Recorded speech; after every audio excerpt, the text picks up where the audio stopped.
Before we begin, a quick and important disclaimer. The content provided in this video is for educational and entertainment purposes only and does not constitute professional legal, psychological, or financial advice.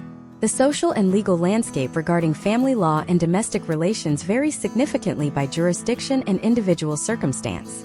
Viewers are strongly encouraged to conduct their own due diligence and consult with qualified professionals, such as family law attorneys or licensed therapists, before making any decisions related to their specific personal or legal situations. In 1980, if you were a divorced father in the United States, your identity was largely defined by a single crushing phrase every other weekend. You were the visitor. You were the man in the park with a bag of fast food, watching the clock tick down toward a Sunday evening drop-off. You were a secondary character in your own child's life, a peripheral figure relegated to the status of a wallet and a Saturday afternoon guest. This was the era of the disappearing dad, where the legal and social systems were built on the assumption that a father's role ended when the marriage did. But today, that archetype is not just dying, it is being systematically dismantled. We are witnessing a tectonic shift in the American family structure, where the modern divorced father is no longer a guest, but a primary architect of the household. The transition from the tender years doctrine to the rise of 50-50 shared parenting is one of the most significant sociological transformations of the last century, and yet it is rarely discussed with the depth it deserves. This is the death of the weekend dad, and the birth of a new social contract. This deep dive masterclass is designed to solve a critical problem for the modern U.S. audience: the gap between outdated societal expectations and the reality of 21st century fatherhood. Whether you are navigating a current separation, supporting a family member, or trying to understand why the American household looks so different than it did 30 years ago, this series provides the roadmap. We are going to deconstruct the historical trends that led to father absence, analyze the case studies of states that have revolutionized custody laws, and examine the potential outcomes for children who now grow up with two active, engaged parents instead of one. By the end of this journey, you will understand exactly how we got here and where the role of the father is headed next. To understand the present, we must first look at the heavy shadow cast by the tender years doctrine. For most of the 20th century, the U.S. legal system operated under the presumption that during a child's formative years, the mother was the naturally superior caregiver. This wasn't just a social bias. It was a codified legal standard. Judges believed that a father's contribution was primarily economic, while a mother's was emotional and biological. This created a self-fulfilling prophecy. Because the courts granted mothers primary custody, fathers became less involved. Because they were less involved, society viewed them as less capable. This cycle persisted for decades, fueled by the Industrial Revolution's legacy, which had moved the father's workplace away from the home and into the factory or office, effectively severing the daily bond between father and child long before a divorce ever occurred. The first major crack in this foundation appeared in the 1970s with the introduction of no-fault divorce laws. Before this, a spouse had to prove wrongdoing, adultery, cruelty, or abandonment to end a marriage. When the requirements changed, the divorce rate spiked, and the legal system was suddenly flooded with millions of fathers who found themselves on the outside looking in. This era gave birth to the disappearing dad myth. Data from the late 70s and early 80s suggested that a high percentage of fathers lost contact with their children within 3 years of a divorce. However, what the data often failed to capture was the systemic gatekeeping, rigid visitation schedules that made meaningful parenting nearly impossible. If a man is only allowed to see his child 4 days a month, and those days are spent in a temporary apartment or a public space, the bond is naturally strained. However, a shift began to occur in the late 1990s and early 2000s, driven by three primary factors. The economic revolution. As women entered the workforce in record numbers, the male breadwinner model collapsed. When both parents work, both parents must care for the children. This changed the domestic skill set of the American father. He wasn't just helping anymore. He was changing diapers, packing lunches, and managing school schedules. Psychological breakthroughs.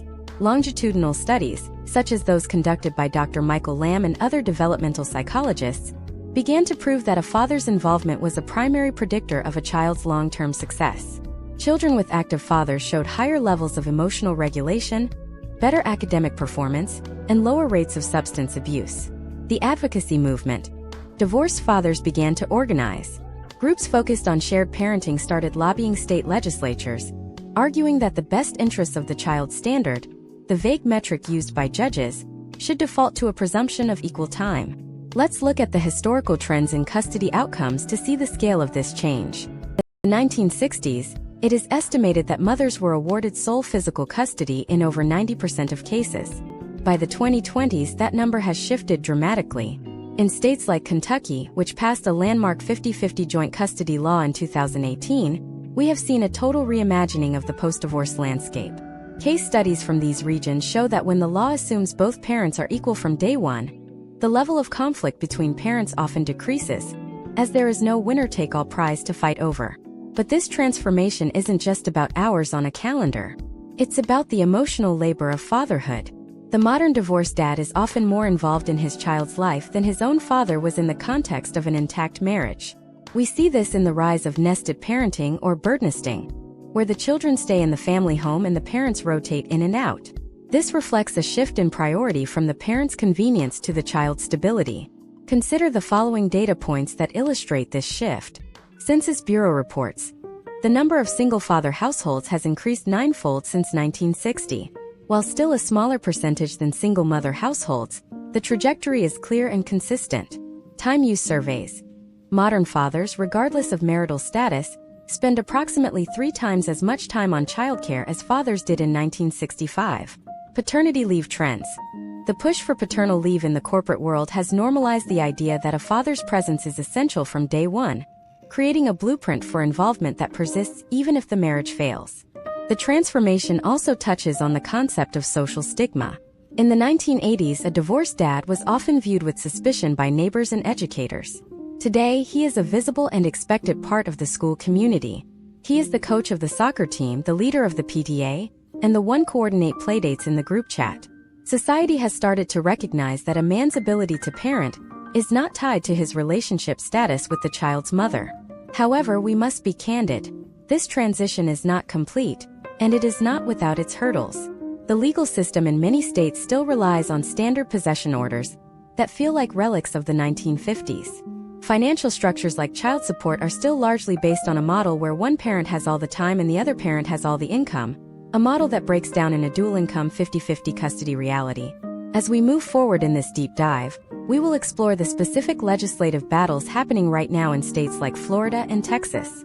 We will look at how the digital age, through FaceTime, shared calendar apps, and remote learning, has allowed fathers to maintain a constant presence, even when they are physically distant.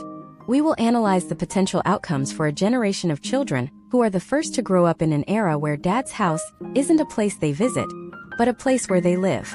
This is not a story about the end of the family. It is a story about the family's incredible, resilient evolution. Stay with us as we move into the next chapter. The legal battlefield and the fight for the 50-50 presumption. To understand the legal battlefield of 2026, we have to recognize that for decades, the American family court system was designed as a zero-sum game. If you were a father entering a courtroom in the late 20th century, you were stepping into an arena where the odds were statistically stacked against you before you even sat down at the petitioner's table. The legal standard was the best interests of the child, a phrase that sounds noble, but was historically interpreted through a lens of gender bias that favored the mother as the primary custodian. This created a winner-take-all environment where parents were incentivized to find flaws in one another to secure the prize of primary custody. However, the landscape in 2026 looks fundamentally different due to the rise of the rebuttable presumption of equal shared parenting. Imagine a man named Mark living in Columbus, Ohio, in the year 2026. Mark is currently going through a divorce.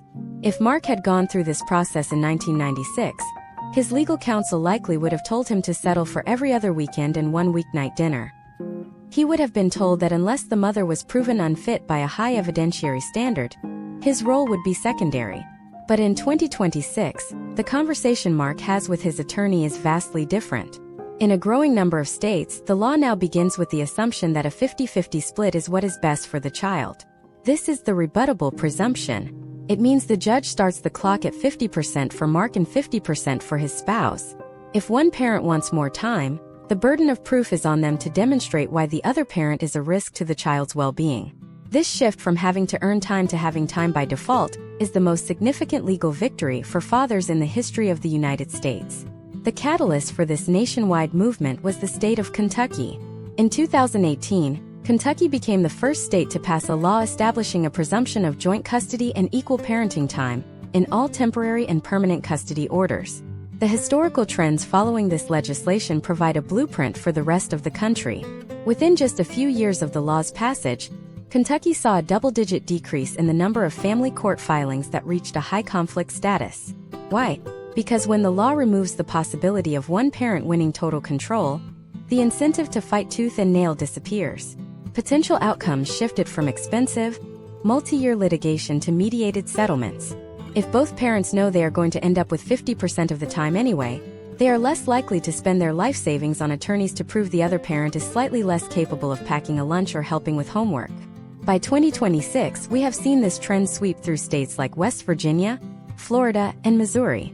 In Florida, the 2023 legislation that established a 50-50 presumption was a watershed moment.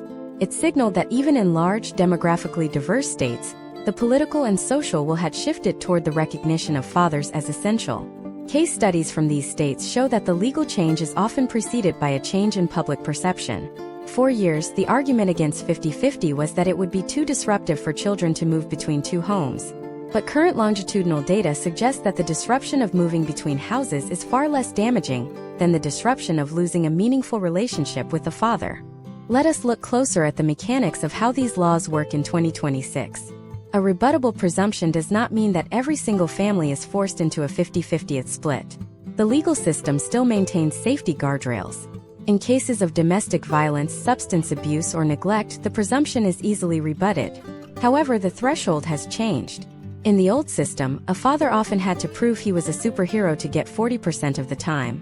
In the new system, a parent has to prove the other is actually a danger to lose that 50%. This has forced a professionalization of fatherhood.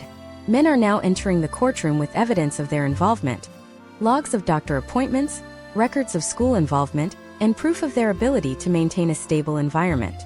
The economic implications of this legal shift are also profound. In the traditional model, child support was often calculated as a straight transfer of wealth from a non-custodial parent to the primary parent. This created a perverse financial incentive for some parents to fight for more time, simply to receive more money or pay less. In 2026, as 50-50 becomes the norm, many states have moved toward a shared income model. This model recognizes that if a child is spending half their time in each home, both parents are bearing the direct costs of housing, food, and clothing. This reduces the financial stakes of the custody battle, which in turn reduces the overall conflict. It turns the focus back to the child rather than the check. Consider the case study of a mid-sized county in Missouri following their legislative change. Before the 50-50 presumption, the average custody case took 18 months to resolve and cost each parent roughly $15,000 in legal fees. 2 years after the presumption was enacted, the average resolution time dropped to 7 months, and legal fees dropped by nearly 40%. The potential outcomes for these families are significantly better, because that $30,000 in saved legal fees can now be redirected toward the child's college fund or extracurricular activities. This is the hidden economic benefit of the new role of divorced dads. By being legally recognized as equals, they are helping to preserve the financial stability of the post-divorce family unit. However, the legal battlefield is not just about the statutes on the books. It is about the culture of the judiciary. In 2026, we are seeing a generational turnover in family court judges. The older generation of judges, who were raised in the era of the tender years doctrine, are retiring. They are being replaced by younger jurists who grew up in an era of more balanced domestic roles. These new judges don't need to be convinced that a father can handle a toddler or manage a complex medical schedule. They see it as the baseline expectation. This cultural shift within the courthouse is just as important as the laws themselves. But as these fathers gain more legal ground, they are facing a new and more complex set of challenges. The legal victory is only the beginning. Once the 50-50th order is signed, the real work starts. How do you co-parent with someone who might still harbor deep resentment? How do you manage the logistics of two homes in a way that doesn't exhaust the child? And perhaps most importantly, how do you handle the psychological pressure of being a primary parent when you were never taught how to do so by your own father? The legal system has provided the framework, but it hasn't provided the manual. We are seeing the rise of co-parenting apps and digital mediation tools that act as the glue for these 50-50 arrangements. These technologies allow parents to communicate without direct conflict, ensuring that the child's schedule remains the priority. But even with the best laws and the best apps, there is one shadow that still looms over the modern divorced father, a phenomenon that can undo even the strongest legal presumption in a matter of months.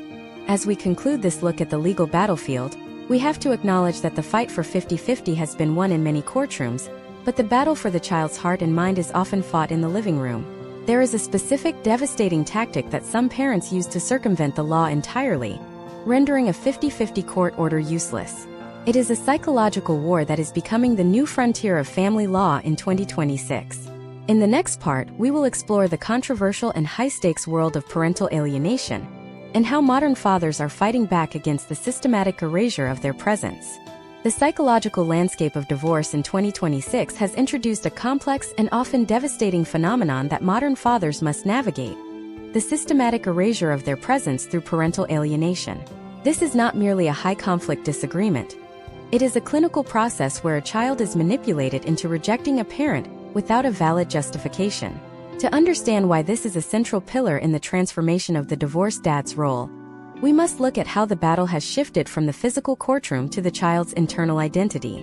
In the past, a father could be removed from a child's life by a judge's pen. In 2026, with 50-50 custody becoming the legal default, those seeking to exclude a father have turned to psychological warfare. Imagine a man named David living in suburban Atlanta. David has a court-ordered 50-50 arrangement for his 12-year-old son Leo. On paper, David is an equal parent. However, every time Leo returns from his mother's house, he is cold, distant, and increasingly hostile.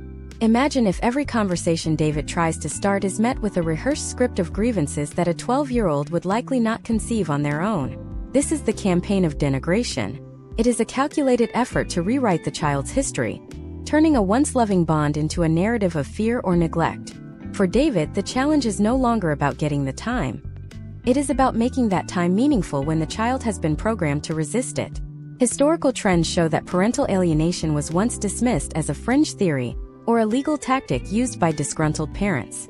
But by 2026, the American psychological community and family court systems have begun to recognize it as a specific form of emotional abuse. Case studies from the last 5 years highlight 8 specific behavioral manifestations that experts now look for. The first is the child's lack of ambivalence. In a healthy relationship, a child can recognize that a parent has both good and bad qualities. In an alienated relationship, the child views the preferred parent as perfect and the targeted father as entirely flawed. Step by step, the court's evaluation process in 2026 now involves forensic psychologists who look for these borrowed scenarios, instances where a child uses adult language or describes events they never actually witnessed to justify their hatred of their father. Digital gatekeeping has become the primary tool of alienation in the current year. In 2026, every child has a digital footprint, usually managed by smartphones, tablets, and school portals. A father's role is often undermined through the subtle blocking of communication. Imagine David trying to call his son to say goodnight, only to find the number blocked or the device conveniently dead every single night he is away. Or consider the erasure of the father from school and medical records. Even with a legal order for joint decision-making, an alienating parent may list the father as an emergency contact rather than a primary parent, or fail to share the login credentials for the school's learning management system. These are the microaggressions of 2026 fatherhood that, when added together, result in the father becoming a ghost in his child's daily life. To fight back, modern fathers are utilizing a sophisticated set of legal and therapeutic countermeasures. The process often begins with a motion for the appointment of a parenting coordinator or a guardian ad litem. In 2026, these professionals act as the eyes and ears of the court, monitoring communication through specialized apps that use artificial intelligence to flag high conflict or alienating language in real time. If the AI detects a pattern where one parent is consistently disparaging the other or withholding information, the court can intervene with immediate sanctions. Potential outcomes for an alienating parent in 2026 are becoming more severe. We are seeing a historical shift where judges, recognizing the long-term damage to the child, may actually flip primary custody to the father to break the cycle of alienation and allow for a period of reunification. Reunification therapy is the front line of this battle. This is a highly specialized, court-ordered process where the father and child work with a therapist to dismantle the false narrative. It involves a step-by-step deconstruction of the child's fears. For example, if a child has been told that their father abandoned them because he moved into a new apartment, the therapist helps the child understand the adult reality of the situation, often using evidence like the father's consistent attempts to call or visit that were hidden from the child. This is a grueling process that requires the father to maintain a level of emotional regulation that would challenge anyone. He must remain the calm, loving, and consistent figure while his child hurls insults or refuses to speak, knowing that any flash of anger will only be used as further proof of his unfitness. The data surrounding the impact of alienation on children is what finally forced the U.S. legal system to change its stance. By 2026, longitudinal studies have shown that children who are successfully alienated from a father suffer from significantly higher rates of depression, anxiety, and relationship instability in their own adult lives. They often experience a profound sense of guilt once they reach an age where they can see through the manipulation. This has led to a broader societal realization. Protecting the father's role is not just about the father's rights. It is a critical public health necessity for the child's development. The modern divorced dad in 2026 is also reclaiming his narrative through social documentation. Fathers are becoming more diligent about keeping records, not for the sake of spite, but as a survival mechanism. This includes keeping a detailed log of all missed visits, denied phone calls, and school events where they were excluded. In 2026, this data is often presented to the court in the form of visual timelines that make the pattern of alienation undeniable. This evidence-based approach has replaced the he said, she said arguments of the past, providing judges with a clear empirical basis for intervention. Furthermore, we are seeing the rise of support networks for alienated fathers. These are no longer just online forums but organized advocacy groups that provide resources on how to navigate the psychological toll of erasure. They offer workshops on how to communicate with an alienated child using techniques like the parallel parenting model, where the father focuses entirely on his own relationship with the child during his time, completely disengaging from the conflict with the other parent. This radical focus on the child's experience, rather than the battle with the ex-spouse, is a hallmark of the 2026 transformation. However, as fathers gain these psychological and legal tools to prevent their erasure, a new and equally complex challenge is emerging. Even when the father wins the right to be present and the child is no longer being alienated, he faces the practical reality of maintaining two households. The physical and domestic logistics of being a primary parent in 2026 have shifted. It is no longer about having a spare bedroom. It is about creating a fully functioning home that mirrors the stability of the original family unit. This leads us to a critical question that every modern divorced father must answer. How do you build a home from scratch while navigating the financial and logistical pressures of a post-divorce economy? The transformation of the divorced dad isn't just happening in the mind or the courtroom. It is happening in the kitchen, the laundry room, and the family budget. As we move into the next part of this deep dive, we will examine the physical architecture of the two-home life and the rise of the domestic dad, exploring how men are mastering the art of homemaking and the unexpected financial hurdles that come with being a truly equal parent in 2026. The physical architecture of the two-home life is where the theory of equal parenting meets the cold, hard reality of daily existence in 2026. For decades, the societal blueprint for a divorced father's residence was the temporary apartment, a space characterized by its lack of permanence and its status as a waiting room for the next visitation period. In 2026, that blueprint has been set on fire. The modern divorced father is now an architect of a second primary home. This shift represents a move from the guest room model to the duplicate life model, and it requires a level of domestic mastery that was rarely expected of previous generations. To understand the magnitude of this transformation, we must look at the rise of the domestic dad, a figure who has transitioned from a supporting role in the household to the lead operator of his own domestic sphere. Imagine if you are Jason, a 42-year-old software project manager living in a suburb of Phoenix, Arizona, in April 2026. Jason has 50-50 shared parenting time with his two children, ages 8 and 11. Unlike the divorced fathers of the 1990s, Jason's home is not a bachelor pad with a futon and a half-empty fridge. When you walk into Jason's house, you see a fully functioning, high-output family environment. There is a color-coded chore chart on the refrigerator that mirrors the one at his ex-spouse's house to ensure consistency for the children. There is a dedicated homework station equipped with the specific ergonomic chairs and high-speed connections the children need for their hybrid schooling. Jason doesn't just have a box of toys. He has a deep understanding of the children's clothing sizes, their upcoming vaccination schedules, and the specific dietary requirements for their sports teams.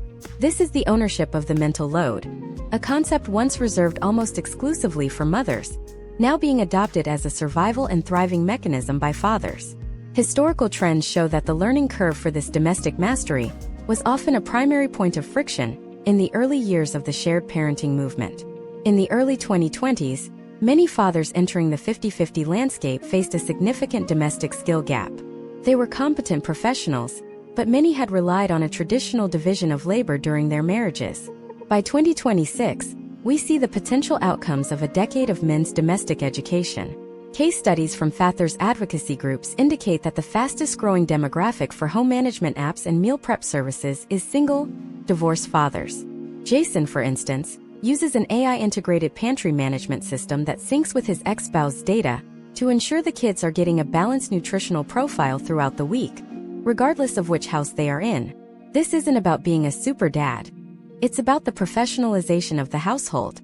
However, the rise of the domestic dad comes with a significant financial hurdle known in 2026 as the equality tax. This is the economic reality of maintaining two fully equipped homes instead of one. In a traditional every other weekend model, the father often downsized to a one-bedroom apartment, significantly reducing his overhead. In a 50-50 world, Jason must maintain a three-bedroom house to provide his children with the stability of their own rooms. This means double the utility bills, double the furniture costs, and in many cases double the toy and clothing expenses. Data from the 2025 U.S. Housing and Urban Development reports suggest that divorced fathers now spend a higher percentage of their income on housing than almost any other demographic, driven by the need for child-friendly square footage in safe school districts. The financial pressure is intensified by the duplication of infrastructure. Think about the hidden costs. 2 sets of winter coats, 2 sets of gaming consoles, 2 sets of sports equipment. While some parents attempt to shuttle these items back and forth, the logistical strain often leads to the decision to simply have 2 of everything. This is a step-by-step financial drain that requires a level of budgeting and investment planning that many men were never taught. In 2026, we see fathers navigating these hurdles through the use of the circular economy, with thriving communities of divorced dads swapping outgrown clothes and gear to mitigate the costs. The potential outcomes of this financial strain are twofold. It forces a higher level of financial literacy among fathers, but it also places a premium on their career stability, creating a high-pressure environment where they must be both the primary provider and the primary nurturer. Furthermore, the role of the father in the kitchen has undergone a radical transformation. The historical trend of the fun food dad, the one who took the kids for burgers or ordered pizza because he didn't know how to cook, is being replaced by the nutritional dad. In 2026, being a primary parent means being responsible for the physical development of the child. Case studies show that fathers in shared parenting arrangements are increasingly enrolling in culinary workshops and utilizing nutrition tracking software. Jason doesn't just cook. He meal preps on Sunday nights when the kids are at their mother's house, so that when they arrive on Monday, he can focus on their emotional needs rather than the stove. He has mastered the art of the 20-minute nutritious dinner, a skill that is now a prerequisite for the modern divorced father. The societal perception of these fathers has also shifted. Imagine the scene at the local supermarket at 6 p.m. on a Tuesday. In 2010, a man with 2 children and a full grocery cart might have been asked if he was helping his wife or if it was his day to babysit. In 2026, that same man is seen as a standard domestic operator. There is no applause for doing the basics of parenting. There is only the expectation of competence. This lack of a pedestal is actually a sign of progress. It means that the father's presence in the domestic sphere is finally normalized. He is no longer an anomaly. He is a stakeholder. But this new domesticity creates a secondary challenge: the erosion of the father's personal identity outside of his role as a parent and a professional. When you are managing a 50-50 household and a full-time career in the 2026 economy, the margins for self-care, hobbies, or social connection become razor-thin. This is the hidden crisis of the modern divorced dad. He has successfully claimed his place in the home, but he often finds himself isolated within it. The transition from the disappearing dad to the domestic dad has left many men wondering where they fit into the social fabric once the kids go to sleep and the house is quiet. As Jason navigates his 50-50 life, he realizes that he has mastered the house, the schedule, and the kitchen. He has navigated the legal battlefield and survived the threat of alienation. He has paid the equality tax and built a fortress of stability for his children. But as he sits in his quiet living room on a Thursday night during an off week, he faces a new and daunting frontier. How does a man who has completely redefined himself as a primary parent re-enter the world of adult relationships? How does he navigate a dating landscape that has fundamentally changed its expectations of what a father should be? The modern divorced dad is a master of the domestic, but he is often a novice in the new social economy of 2026. The shift in his role hasn't just changed how he parents, it has changed how he is perceived by potential partners and how he views himself as a man. As we move into the next part of this deep dive, we will peel back the curtain on the social and romantic life of the 2026 divorced father, exploring the complexities of the blended family and the surprising ways that high-engagement parenting is reshaping the American dating scene. The domestic dad is here to stay, but the question remains: who is he when the kids aren't watching? The quiet that settles over a 50-50 household during an off week is not a neutral silence. It is a heavy, ringing reminder of the identity shift that defines the modern American father in 2026. For Jason, our software project manager in Phoenix, the transition from being a primary caregiver on Sunday night to a single man in an empty house on Monday morning creates a form of emotional whiplash that previous generations of fathers rarely experienced. In the 1980s, the every other weekend father lived in a state of perpetual detachment. In 2026, the father lives in a state of intermittent intensity. This has fundamentally rewired the social and romantic economy of the United States. The modern divorced dad is no longer looking for a replacement mother for his children. He is looking for a partner who can integrate into a life that is already full, structured, and non-negotiable. Imagine if you were to look at Jason's dating profile in the current year. Historical trends show that in the early 2010s, many divorced men were advised to keep their children in the background of their digital presence to avoid scaring off potential partners. In 2026, that strategy has been inverted. Jason's profile is a testament to high-engagement parenting. It features photos of him at a science fair, a mention of his mastery of the Sunday night meal prep, and a clear statement regarding his 50-50 schedule. This is the rise of proof of presence. For the modern U.S. dating audience, a father who is visibly and competently involved in his children's lives is no longer seen as a liability. He is seen as a high-value prospect. Potential outcomes for these men have improved because active fatherhood is now a primary indicator of emotional intelligence and reliability. In 2026, women are utilizing AI-driven dating filters that specifically prioritize men with high scores in domestic stability and parental involvement. However, the reality of dating as a 50-50 dad involves a step-by-step logistical gauntlet. The first step is the hyperscheduling of the off-week. Because Jason is essentially a solo parent for 7 days, he has zero social bandwidth during his on-week. This creates a binary social life. On Monday of his off-week, his social activity spikes. He must pack an entire month's worth of networking, dating, and self-care into a 7-day window. Case studies from social researchers in 2025 call this the compression effect. It places an immense amount of pressure on new relationships. If Jason meets someone new, they have to accept that for 50% of the year, he is effectively off the grid.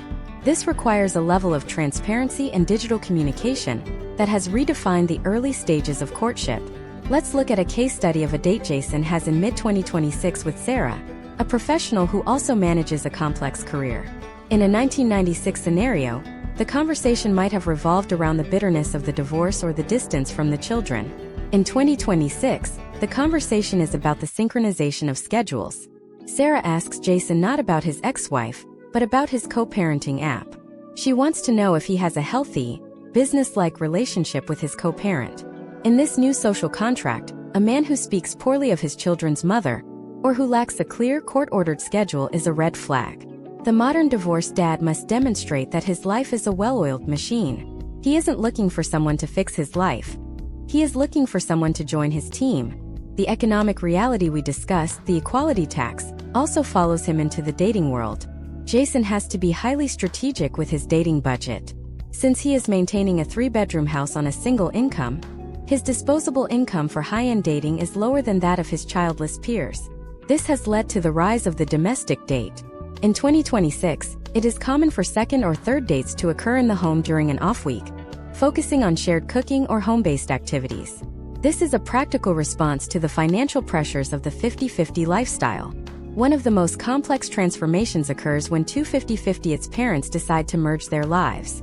This is the birth of the blended family 2.0. Imagine if Jason and Sarah decide to get serious. In 2026, this isn't just a romantic union. It is a merger of two complex corporations. They must navigate what experts call the mega schedule. If Jason's kids are with him on week A, but Sarah's kids are with her on week B, the couple may never actually have a quiet moment together in their own home. This has led to a trend where blended families in 2026 are lobbying for synchronized custody schedules across different school districts, a legal and logistical feat that requires immense coordination. The step-by-step process of introducing a new partner to the children has also been professionalized. Historical trends of the 20th century often saw men introducing new partners to their kids within weeks of the first date, leading to a revolving door of figures that caused instability for the child. In 2026, the standard protocol is the 6-month milestone. Many shared parenting agreements now include clauses that prohibit the introduction of a significant other until a specific period of time has passed and a certain level of commitment is established. Jason follows this protocol meticulously. He knows that his role as a primary parent is fragile, and that his children's emotional security is the foundation of his 50-50 rights. When the time finally comes for the introduction, it isn't a surprise dinner. It is a planned, low-stakes activity in a neutral location, often vetted by a co-parenting coordinator. This leads to a surprising potential outcome: the rise of the proactive co-parenting circle. In some advanced case studies from 2026, we see divorced dads, their new partners, and the ex-spouses all utilize a single shared digital platform to coordinate the children's lives. While high-conflict cases still exist, the societal trend is moving toward the team-child approach.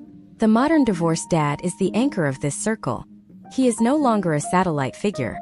He is the one coordinating the logistics between his home, the mother's home, and the potential new household of a partner. But there is a deeper psychological transformation happening beneath these logistics. By being a primary parent, Jason has developed a version of masculinity that is grounded in nurturance, rather than just provision. This makes him a different kind of partner. He is more communicative, more domestically competent, and more attuned to emotional shifts. However, it also makes him more protective of his time and his space. The modern divorced dad in 2026 is not desperate to get remarried to escape the chores of single life. He has already mastered those chores. He is looking for a relationship that adds value to an already complete, albeit busy life.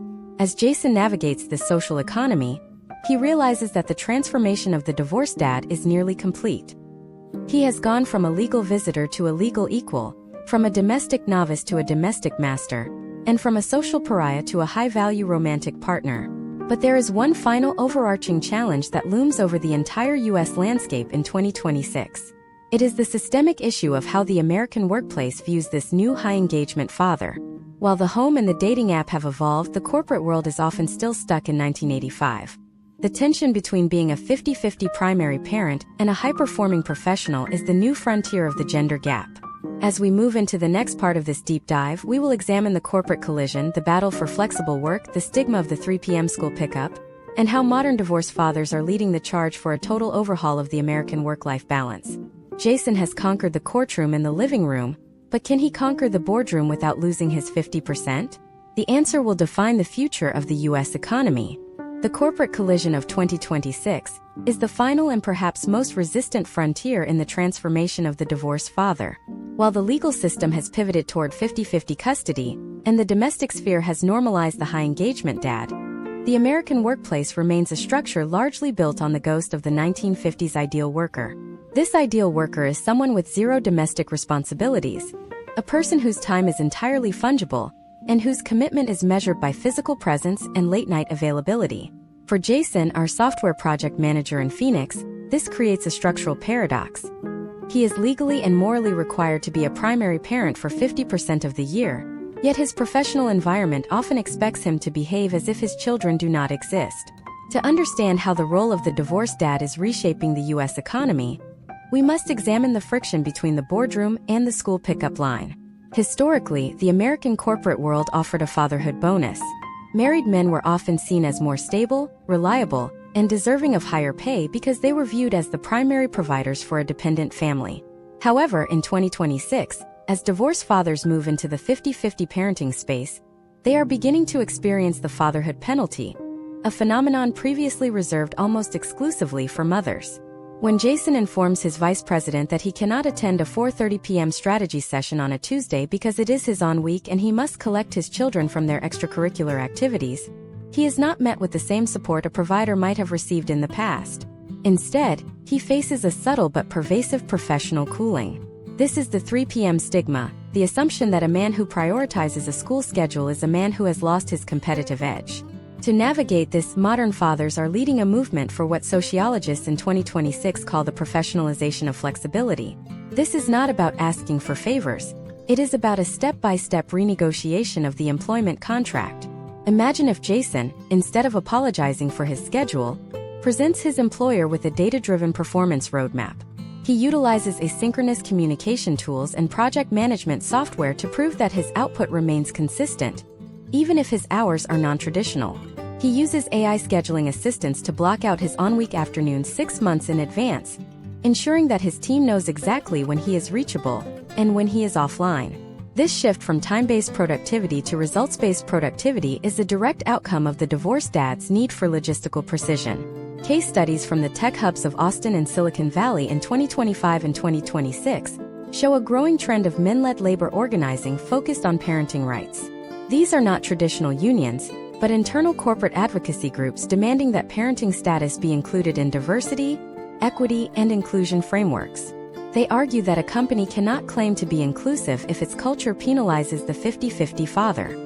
One major case study involves a national insurance firm that implemented a parent-first scheduling policy in early 2026. The policy mandated that no critical meetings be held after 3 p.m. or before 9 a.m. The potential outcomes were significant. The firm reported a 15% increase in the retention of mid-level male managers, who previously would have burned out or been pushed out due to the conflict between their career and their court-ordered parenting time. However, the transition is not universal. In industries like finance, law, or manufacturing, the friction remains high stakes. Jason's friend, Marcus, a corporate attorney in Chicago, provides a stark example of the potential risks. Marcus attempted to maintain a 50-50 schedule while working at a high billable hour firm. Despite his high performance, he was passed over for partner in early 2026 because he refused to work on weekends during his parenting time. The historical trend suggests that until the top tiers of management are populated by men who have personally lived the 50-50 reality, this glass ceiling for fathers will persist. This has led to a significant migration of divorced fathers toward the gig economy and independent consultancy, where they have total control over their time, even if it comes at the cost of traditional corporate benefits and stability. This economic migration is creating a new class of professional, the fractional father executive. These are highly skilled men who provide their expertise to multiple companies on a contract basis, specifically so they can scale their workload up during off weeks and down during on weeks. This is the ultimate adaptation to the equality tax. By becoming their own employers, these men are bypassing the corporate stigma entirely, but they are also highlighting a growing gap in the U.S. labor market. If the most talented fathers are leaving traditional roles to find balance, the corporate world faces a massive talent drain. Step by step, the modern divorced dad is also forcing a change in how technology is used in the office. In 2026, we see a surge in the use of deep work protocols, where employees are encouraged to finish their most intense tasks in the morning hours. This is highly beneficial for the 50-50 dad who knows his day has a hard stop. Data suggests that these fathers are often more efficient than their childless peers because they do not have the luxury of time wasting. They operate with a level of urgency and focus that is born from the necessity of being both a project manager at work and a primary parent at home. But the corporate collision is about more than just hours. It is about the emotional and psychological capacity of the worker. The potential outcomes of a high-stress career and a high-engagement parenting schedule often lead to a specific type of exhaustion that we are only beginning to quantify in 2026. Employers are starting to recognize that the mental health of the divorced father is a corporate asset. Case studies from 2025 show that companies offering specialized coaching for co-parenting and domestic management see lower rates of absenteeism and higher morale. These programs help men like Jason manage the mental load of tracking school projects and doctor appointments, allowing them to be more present when they are actually at their desks. As we look at the landscape of 2026, it is clear that the divorced dad is not just a participant in the workforce. He is a disruptor. He is the one questioning why a meeting needs to be an hour long, why presence is valued over performance, and why the American dream requires the sacrifice of the father-child bond. Jason has managed to stay in the game, but he has done so by becoming a master of a new kind of professional leverage. He has learned that his value is not in his availability, but in his results. But even as the workplace begins to bend, a new and quieter battle is being fought within Jason himself. He has mastered the legal, domestic, social, and professional spheres, but the sheer weight of maintaining this perfect balance is starting to take a toll.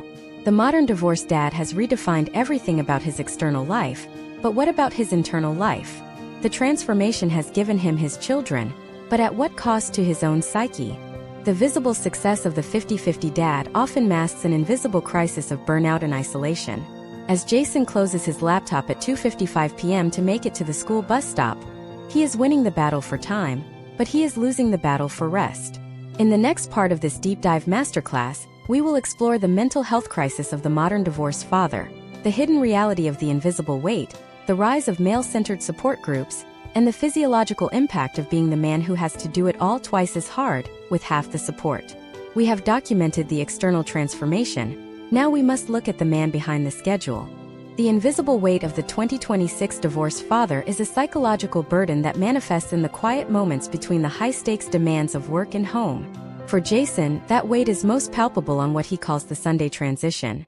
Every 2 weeks, the house shifts from a chaotic, vibrant hub of activity to a silent museum of half-finished Lego sets and unwashed soccer jerseys. This is not just a change in schedule, it is a fundamental shift in his neurobiology. Research in the current year suggests that men in 50-50 shared parenting arrangements experience a specific type of emotional dysregulation, known as parental phantom limb syndrome. This is the persistent, aching sensation that a child is present when they are not, leading to a state of hypervigilance where the father remains mentally on duty even during his off week. Historical trends indicated that men were often expected to simply bounce back, but in 2026, we are beginning to quantify the physiological cost of this intermittent intensity. Imagine if your brain was a browser with 50 tabs open, and every single one of them was critical to the survival of your family unit. For Jason, the mental load is a relentless stream of micro-decisions. Is it library book day? Did the 11-year-old outgrow his cleats? Which specialist was supposed to call back about the allergy testing? In the old model of fatherhood, these tabs were largely managed by a spouse. In the new model, the 50-50 dad must maintain a mirror image of this cognitive database. This leads to what clinicians in 2026 call decision fatigue burnout.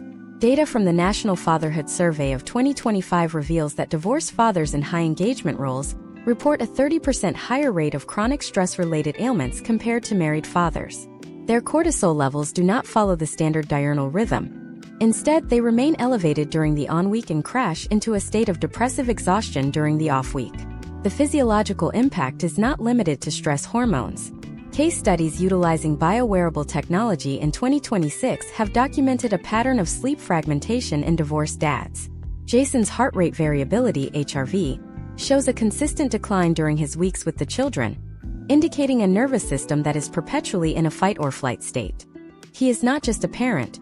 He is a parent who feels he must be perfect to justify his 50% time. This is the performance anxiety of the modern dad.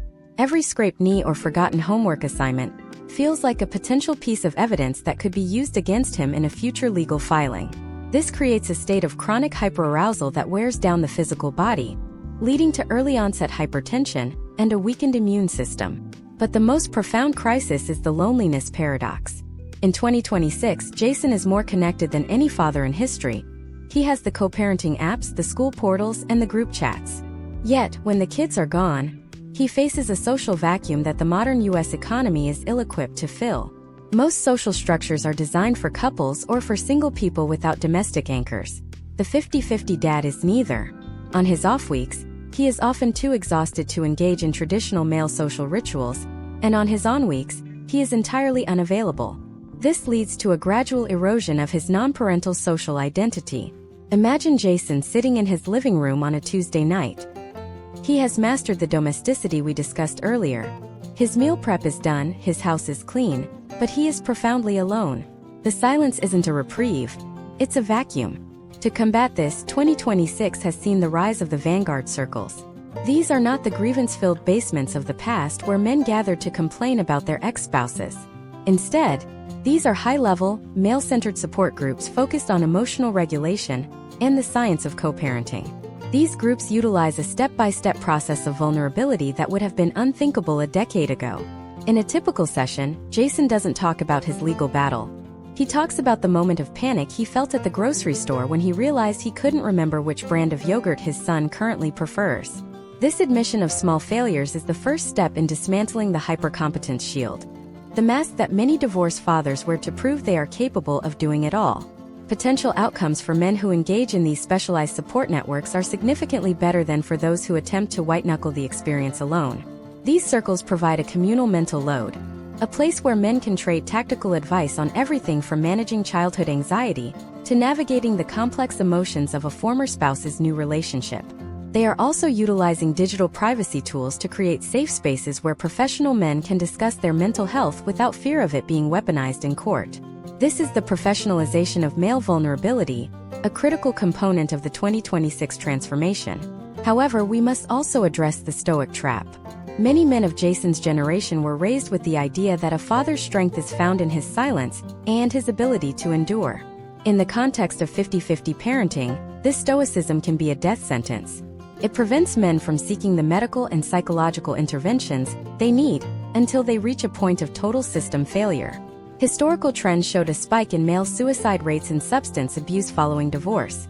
In 2026, the movement for the engaged father is actively rebranding strength as the ability to maintain one's own well-being for the sake of the children. Case studies from the Men's Health Initiative in 2025 demonstrate that when fathers are taught to view self-care as a parental duty rather than a personal luxury, their engagement with mental health services increases by 45%. As Jason sits in his quiet house, he is learning to navigate the off-week not as a period of emptiness, but as a period of recovery. He is learning to lower his cortisol through mindfulness practices specifically tailored for the high-engagement dad. He is learning that his 50-50 rights are not contingent on being a flawless machine, but on being a healthy, present human being. But as he begins to heal his mind, a new and looming reality begins to take shape in his peripheral vision. While he has mastered the emotional and domestic landscape, the financial structures of the United States are still operating on a model that views the father as an auxiliary wallet. The legal victories for time have not yet been fully matched by an evolution in the economics of child support and shared expenses. Jason is an equal parent in every sense of the word.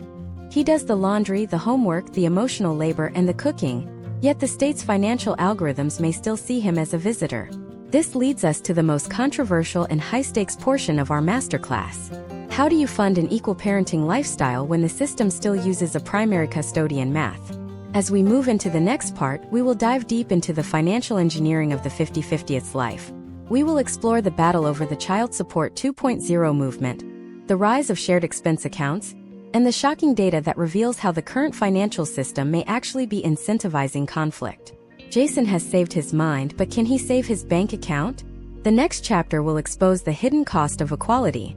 The financial engineering of the 50-50 life is the point where the idealistic vision of equal parenting collides with the rigid, often antiquated algorithms of the United States legal and tax systems.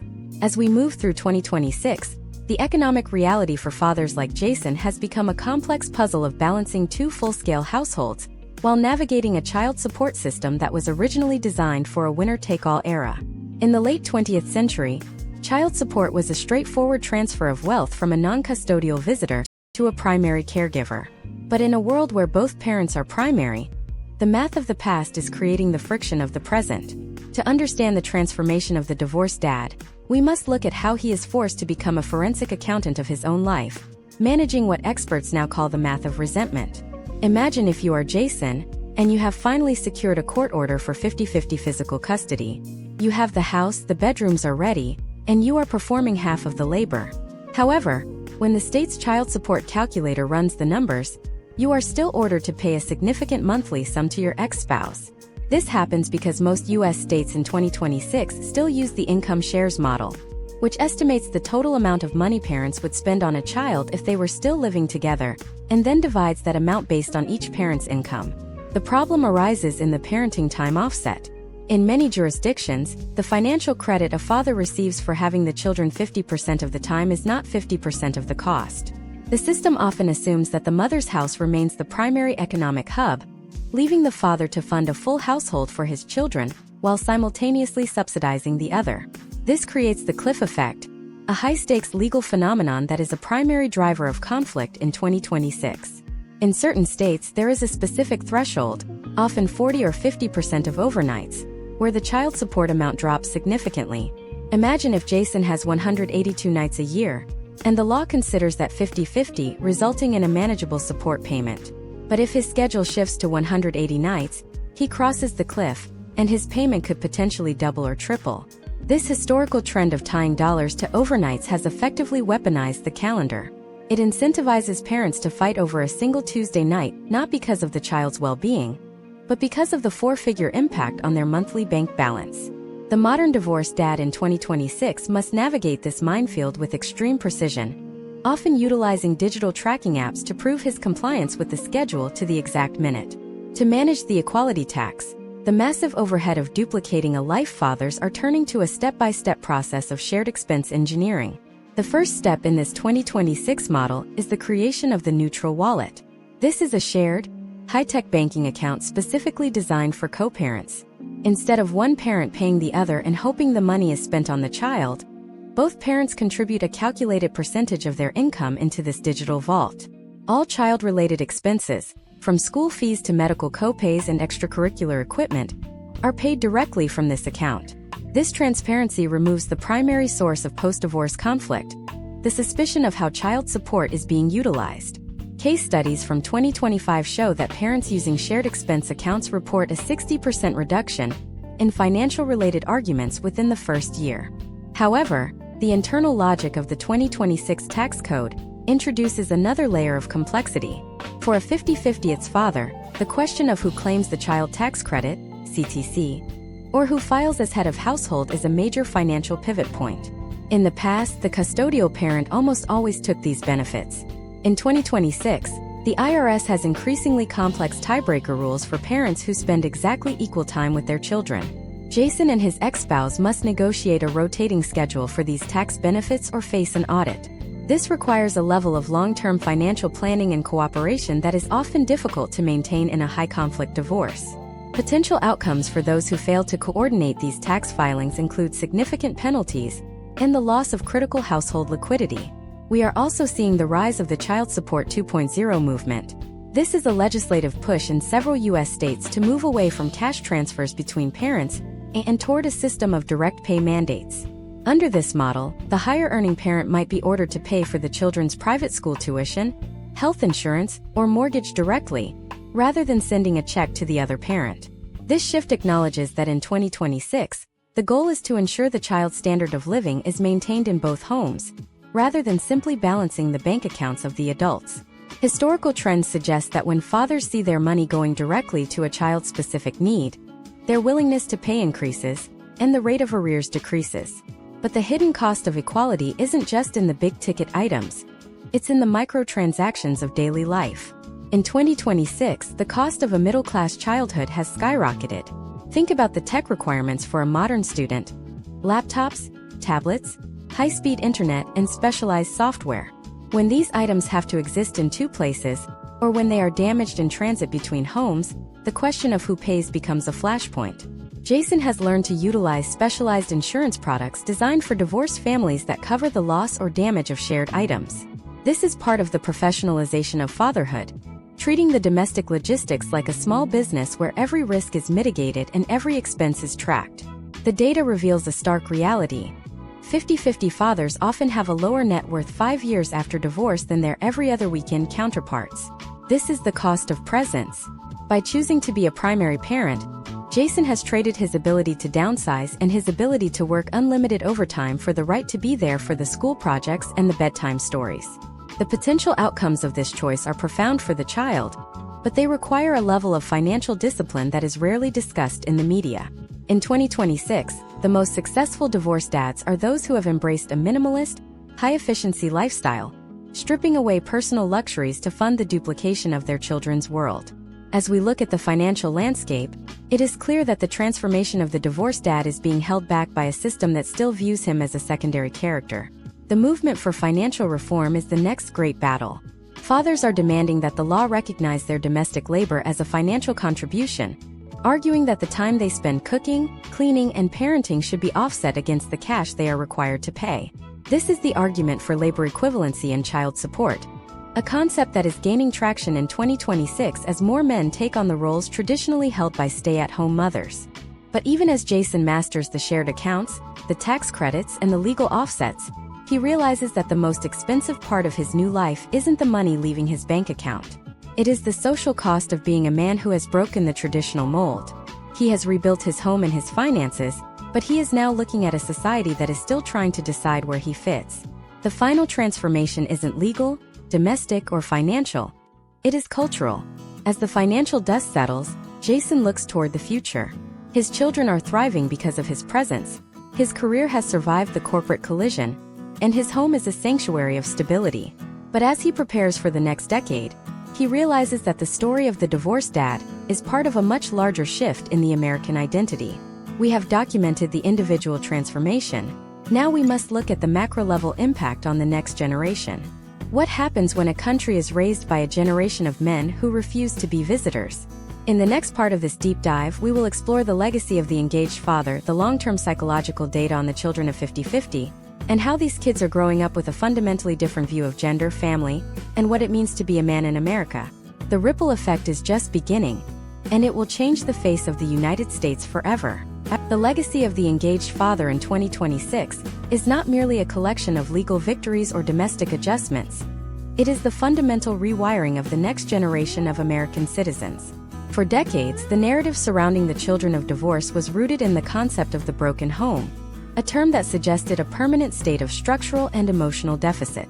In this outdated model, the father's absence was the defining feature of the child's upbringing, leading to historical trends that linked fatherlessness to a wide array of negative potential outcomes, including increased rates of behavioral issues, lower academic achievement, and a higher likelihood of future relationship instability.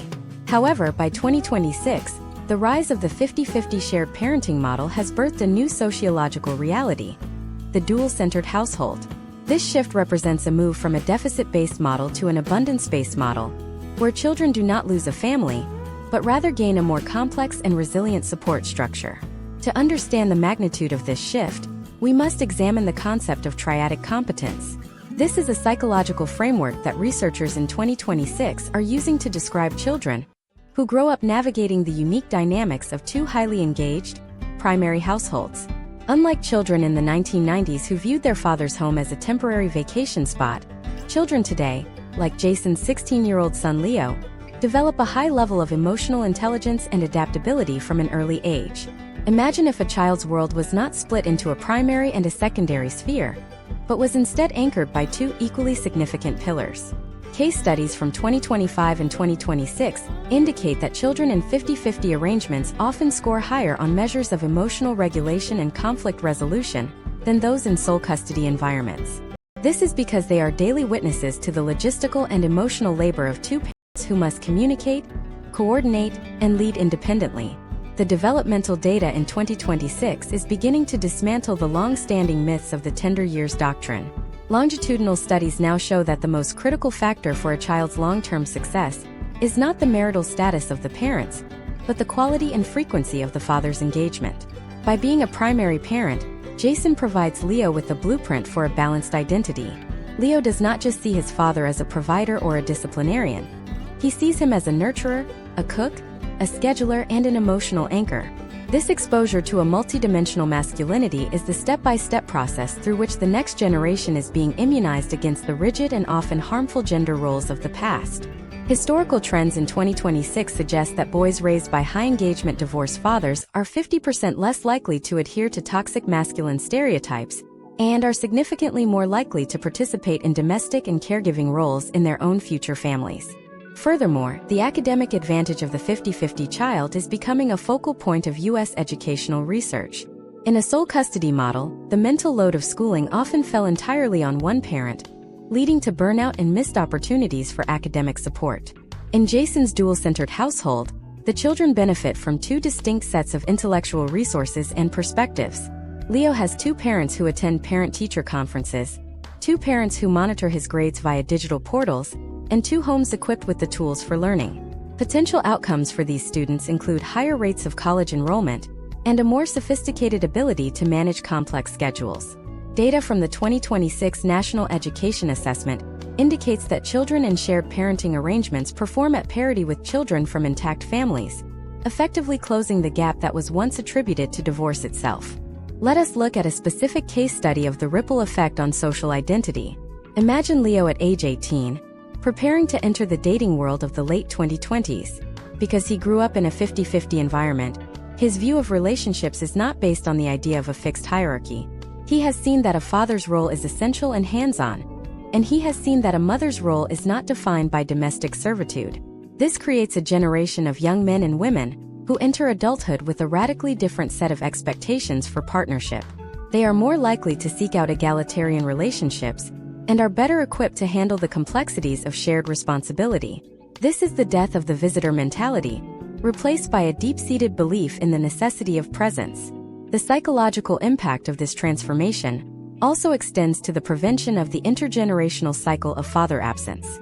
In the past, a father who was pushed out of his child's life often struggled to maintain a bond with his grandchildren, leading to a cascading effect of male detachment across generations. In 2026, the modern divorced dad is securing his place not just in his child's life, but in the lives of his future descendants. By staying in the game as a primary parent, Jason is ensuring that he will be an active, present grandfather. This creates a level of social capital and familial stability that can sustain a family through economic and social upheavals. The potential outcomes of this long-term engagement are a reduction in the social costs associated with fractured families and a more robust, connected American society. However, we must also consider the unique challenges of the dual home identity. Children like Leo must learn to navigate different household cultures, different sets of rules, and different social environments.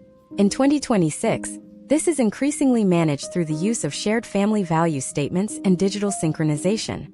While it requires more effort from the child, the historical trends suggest that this effort builds a form of cognitive flexibility that is highly valued in the modern workforce. These children are becoming the ultimate problem solvers, capable of navigating diverse environments and finding common ground in complex situations. They are the first generation to be raised with the understanding that family is not a static structure, but a dynamic and resilient network. As we analyze the macro-level impact on the United States, we see that the transformation of the divorced father is a catalyst for a broader cultural shift.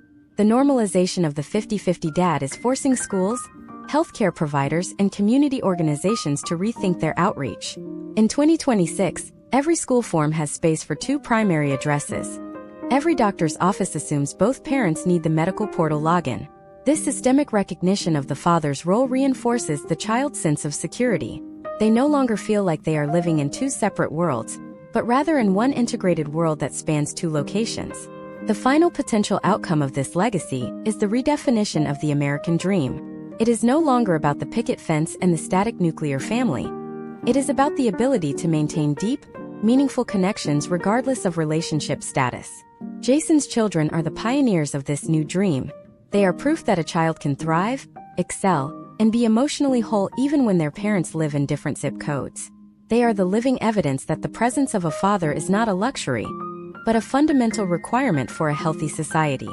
As Leo prepares to graduate high school in 2026, he stands as a testament to his father's persistence. He has not just survived his parents' divorce, he has been forged by it into a more capable and empathetic person. But as this new generation rises, we must ask ourselves one final, overarching question. We have seen how the father changed, how the law changed, and how the children changed. But what does this all mean for the future of the United States as a whole?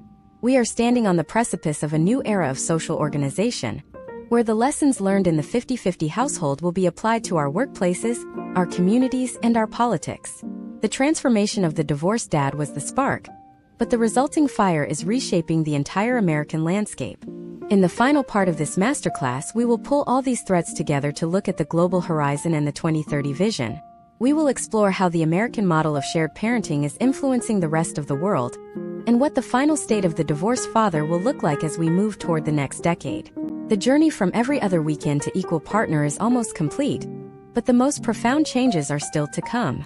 Stay with us for the conclusion of the transformation of the role of divorced dads in U.S. society. As we stand on the threshold of the next decade, the transformation of the divorced father in the United States has reached a critical mass that is beginning to reshape the very foundations of Western social policy. By June 2026, the story of Jason and his son Leo is no longer an outlier or a hard-fought exception. It is becoming the standard biological and social blueprint for the American family. We are moving toward a 2030 vision where the term divorced dad may eventually lose its specific, often stigmatized meaning, replaced by a more fluid and resilient understanding of continuous parenthood. To conclude this deep dive masterclass, we must analyze the final step of this evolution: the move from state-level legal battles to a unified national cultural standard, and the potential outcomes for a society that finally values the father as a primary pillar of development. Imagine the scene in June 2026 at Leo's high school graduation. In 1996, Jason might have been seated 5 rows behind the mother, feeling like an uninvited guest at his own son's milestone. In 2026, the graduation party is a coordinated effort. The high-engagement 50-50 lifestyle has forced a level of maturity and logistical cooperation that has, over time, eroded the sharp edges of the initial separation. Jason and his co-parent are not necessarily best friends, but they are highly effective business partners in the enterprise of Leo's life. This is the professionalization of co-parenting, a historical trend where the emotional wreckage of a failed marriage is successfully partitioned from the functional requirements of raising a citizen. The case study of Jason's family demonstrates that when the legal system removes the incentive to fight for dominance, the human capacity for cooperation has the space to grow. The legislative horizon for 2030 suggests a move toward a uniform National Shared Parenting Act. Currently, the United States operates on a patchwork of state laws, where a father's rights can change simply by crossing a state line. However, by 2026, the success of 50-50 laws in states like Kentucky, Florida, and West Virginia has created a massive dataset that is hard for federal lawmakers to ignore. Potential outcomes include federal incentives for states to adopt a rebuttable presumption of equal parenting, similar to how federal highway funds were once tied to the drinking age. This would effectively end the geographic lottery of fatherhood, ensuring that every child in the U.S., regardless of their zip code, has the same legal right to both parents. Economically, we are seeing the rise of Child Support 3.0. By 2030, the traditional cash transfer model is expected to be largely replaced by direct benefit accounting. Imagine a system where, instead of a monthly check that often triggers resentment and suspicion, the higher-earning parent's contribution is automatically diverted into a tax-advantaged educational and health savings account, HSA. This account, managed through blockchain-verified transparency in 2026, ensures that every dollar contributed is spent directly on the child's needs, orthodontics, college tuition, or extracurricular fees. This shifts the father's psychological role from a debtor to an investor, a change in framing that historical trends suggest leads to much higher rates of financial compliance and emotional satisfaction. The corporate world is also facing a total overhaul of its paternal expectations. By 2030, the 3 p.m. school pickup will no longer be seen as a sign of a lack of ambition, but as a standard professional boundary. Case studies from the father-friendly corporate certification programs emerging in 2026 show that companies that actively support 50-50 dads see a significant decrease in mid-career turnover. These men are not leaving the workforce. They are simply demanding a workplace that recognizes their dual role. We are seeing the emergence of parental sabbaticals and off-week overtime, where fathers like Jason can scale their intensity up and down in sync with their custody schedule. This flexibility is becoming a primary recruitment tool for top-tier talent in the U.S. economy. But the most profound transformation is occurring within the male psyche. The modern divorced dad in 2026 has successfully integrated the roles of provider and nurturer, creating a new form of integrated masculinity. He is no longer defined by his absence or his paycheck, but by his presence and his domestic competence. This has led to a measurable decline in the deaths of despair among divorced men. Suicide, substance abuse, and chronic isolation are being mitigated by the life-affirming responsibility of primary parenting. When a man knows he is essential to his child's daily life, he has a powerful reason to maintain his own physical and mental health. As we look toward the global horizon, the U.S. model of the engaged divorced father is becoming a primary export. Countries in Europe and Asia, facing their own demographic crises and shifting family dynamics, are looking at the American 50-50 revolution as a blueprint for social stability. The potential outcomes of this global shift include a worldwide increase in child well-being and a gradual closing of the gender gap in both domestic and professional spheres. The divorced dad, once a figure of pity or derision, has become a pioneer of a more egalitarian and resilient world. Now let us return to Jason and Leo one final time. As Leo packs his bags for college in the autumn of 2026, he isn't just taking his clothes and his laptop. He is taking a set of values that he learned from watching his father navigate the most difficult transition of his life with grace, persistence, and a refusal to walk away. Leo understands that commitment isn't just about a marriage contract. It is about the enduring bond between a parent and a child. He has seen a man who can lead a boardroom and manage a kitchen, a man who can fight for his rights in court and provide a shoulder to cry on at home. This is the ultimate legacy of the transformation. The transformation of the divorced dad is the story of the American family's ability to break and then heal into something stronger. It is the story of a legal system that finally caught up with biological reality, an economy that learned to value caregiving, and a generation of men who redefined what it means to be a father. The era of the weekend dad is over. The era of the equal pillar has begun. As we conclude this 10-part deep dive masterclass, we have documented every facet of this shift, from the legal battlefield and the psychological wars of alienation to the domestic revolution and the corporate collision. But even as this chapter closes, a new and perhaps even more controversial question is emerging on the horizon. If the role of the father has been so radically redefined by the end of a marriage, what does this mean for the future of the marriage contract itself?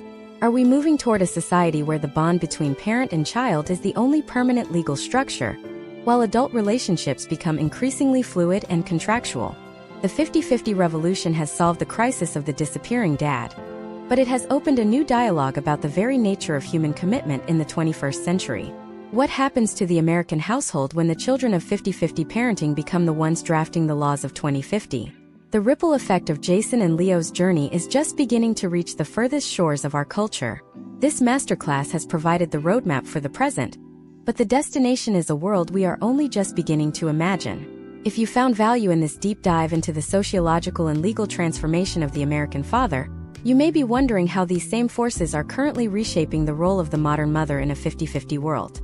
The shift for fathers has necessitated an equally profound, yet vastly different, evolution for mothers, as they navigate the transition from being the sole gatekeepers of the home to being equal partners in a decentralized family. In our next series, we will peel back the layers of the modern motherhood evolution, exploring the challenges of letting go, the rise of the female breadwinner in the 50-50 era, and the new psychological frontier of the shared custody mother. The story of the modern family is only half told until we examine both sides of the mirror.